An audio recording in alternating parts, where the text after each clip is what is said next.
Well, this one is late as usual, but effectively the Kyoto arc is officially wrapped up as half of the episode of High School DXD Hero has premiered. Next arc promises at least some action. Let's hope they will do it. As this arc wraps up on a little bit of an emotional scale, but also on a little bit about "oh, are you kidding me" scale. But then again, that's the problem with the animation. There are some things that just feels a little bit stale sometimes. The angry anime fan here to bring you High School DxD. As Issei summons Rias, who is half naked. Well, she has no bra on, but she has, of course, panties on. Issei feels a very emotional level and touches her boobs, which, of course, the drag is not exactly happy. Well, I don't think anyone will be happy about that.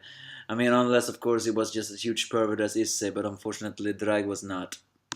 But as Rias disappears, suddenly the power within Issei increases to max level as he has a final talk with the two most powerful members of the former Securité. Because after all, they mentioned that the journey for President Rias caused this power, and now with the release of that, the remnants feelings of these two senpais within the Secret Gear has been released. Therefore, they are no longer. They have no longer any lingering emotion of hate brought on from the Young Knight Drive. So, together with the strongest member, after they sing the Oppa Dragon song, which is actually quite our pretty well, way of saying goodbye. Belsado and Belair disappears from the Sacred to Gear, and with that says goodbye to Issei. It could have been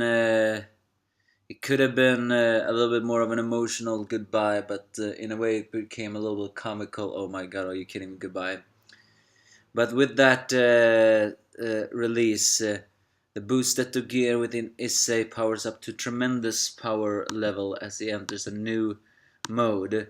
As he fires a beam that is so destructive it even warps the space.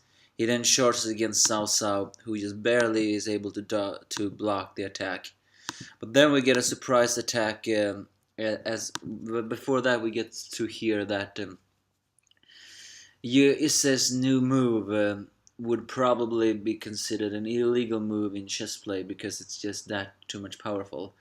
But then we get a visit from a very surprising guest, none other than the great Buddha Monkey King, first generation Sun Wukong, which is an old man with sunglasses on, in the same size as a middle schooler.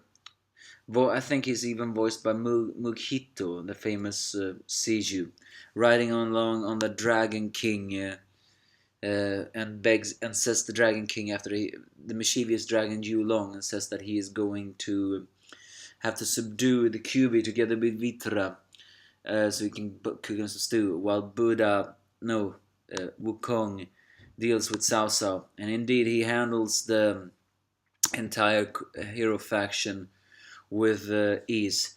His biggest achievement, which is also the most awesome of it all, is when Cao Cao extends his spear. Sun Wukong actually blocks it with just one finger. This spear is meant to kill gods, and yet a Buddha like Sun Wukong blocked it with one single finger. Realizing they have lost, the hero faction decides to pull it off, but Issei of course do not want Cao Cao to leave that unscratched, and summons a powerful laser beam that fires a shot that he turns and lands on Cao Cao's eyes. It's satisfying to see the fact that Cao Cao did not get out of this unscratched. In fact, he has a temporary villainous breakdown from all of this, and is even willing to use the true power of despair, but gets stopped by his hero faction. Angry, but also realizing he cannot keep on fighting, He acknowledges Issei as the Hyodo Issei, not the security, and says that he has to become stronger than Vale so he can show the true power of the spear. With that, the hero faction is gone, but Kuno's mother is still in her Kyuubi form. So Son Wukong says that together with his ability as well as Issei's ability to talk to breasts, he will they will be able to they will be able to telepathically talk. Kuno will be able to telepathically talk to Yashaka, the mother. As we have a little bit emotional baggage of the little girl who begs for her mother to come back to her and walk together with her on the streets. Yasaka finally dispels from her Kyuubi form, and her true beautiful form is there. And yeah, truly she is beautiful. She has snow white skin, and that is some huge rack she has. As she then hugs her daughter, although still calls it her a little crybaby, this situation is the Gremory team's victory, despite the fact that the Gremory team couldn't really fight the hero faction that much. As the school trip begins to over, Princess Jessica, although still having that very revealing outfit by the way, thanks them all for this, and she promises to have a meeting together with Leviathan in order to strengthen the bond between Yokai and the Devil faction, as well as hopes that will make sure that no one will intrude on their people again. And it's also during this moment that Kuno stops to call Issei security after Issei says that she can just call her Issei. With that, Issei has once again gotten a new member of his harem, so to speak, or at least in the future, I think. Unfortunately, Kuno is a bit too young to be flirted with, to Issei to be, flirting with. But I have a feeling that if Yasuke Princess is so attractive, then maybe Kuno will grow up to become a beauty. And I have a feeling that when she gets older, she may very well join Issei's harem if he now is gonna become a successful one. As they all says goodbye to the Gremory team, they all promises that they will be back in Kyoto. Of course, Issei's biggest desire to see the boobs of Princess Yasuka didn't happen though. And it's but Kuno fell in love with that. And so the team talks to Rias about what they have happened and what they have been doing. So, but of course, Issei is not really interested in Kuno yet.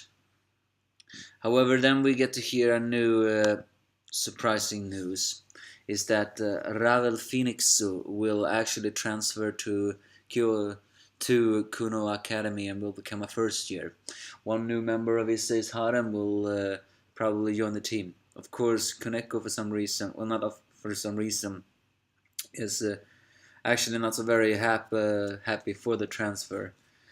I think it's actually because Ravel is a bird, Koneko is a cat, so it's a rivalry between cat and bird. So well, they all will have to finish with the preparations, because soon I have a feeling that something very big will happen. We cannot forget that Sayaborg said that they were gonna meet on the battlefield. The question is though, are they gonna beat Sayaborg when they battle him in the duel? No idea. The episode ends with Sayaborg having a talk with Sekras, who mentions that one of those high-ranking devils that Hyodo Issei has gotten a power-up. But of course Sayaborg is nothing more than pleased about to hear that. The battle against the Sayaborg team and Hyodo Issei team, that will be the new arc. So this is this arc. I mean, again, there are some things that just feels not as big as the as the light novel version of it. But it did have some emotional moments, especially with Kuno begging her mother to come back to her. And the designs of the character was pretty nice. But again, the action could have been better. All in all, you take what you get and you try to enjoy what you enjoy. That's what I can say about this. And the fan service scene, well, again, hearing Draghi cry about it, I can understand. And especially the two senpais saying goodbye with the Oppa Dragon song.